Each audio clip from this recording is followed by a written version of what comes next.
Welcome to my review of Trojan for the arcade. This is another old Capcom arcade game. It's actually extremely easy relative to the games that Capcom put out at this time period. Gunsmoke, as I said, recently is one of the hardest games that I've beaten. That took me around 25 hours, and it's only a 30-minute game, if you don't die, of course. But Ghosts and Goblins was another tough one that I beat recently. Not nearly as hard as Gunsmoke, but that took around 11 hours. And this game took me around 47 minutes to beat, so, quite a contrast there in difficulty.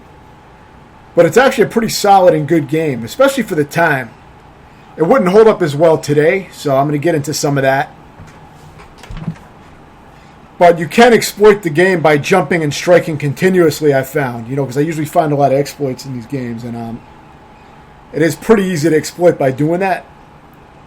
So you're seeing that here from my actual playthrough of the arcade version.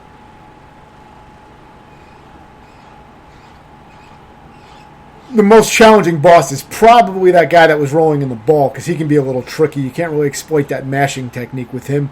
And it can be tough to get the right distance to strike him. He's probably the boss that has, the most complexity or the most difficulty, but he's really not that hard either.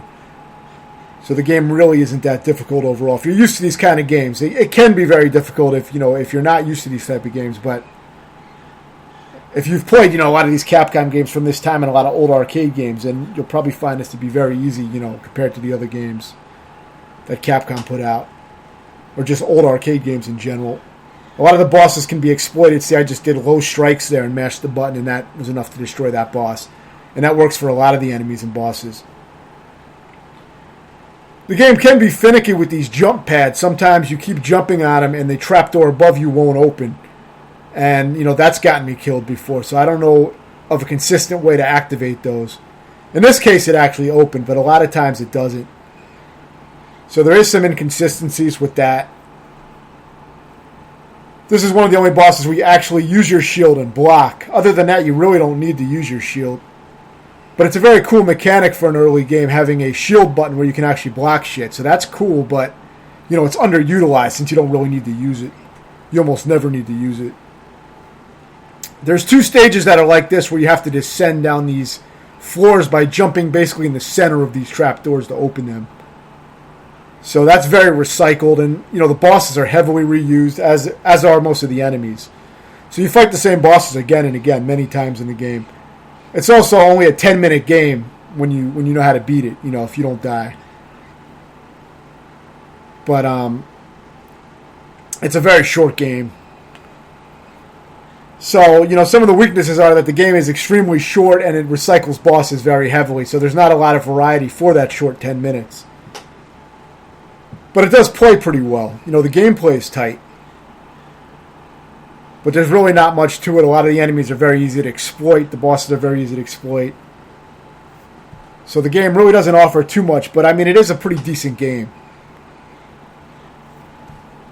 And this is the final stage, which I show the full stage here. See, I skipped this boss up on top of the balcony. You don't even need to fight some of the bosses. You can just skip them. So there's a lot of ways to exploit this game. See, those low strikes, again, take this guy out. Very fucking easy. And that's one of the weaknesses of the game. There's really not much to it. It's easy to exploit.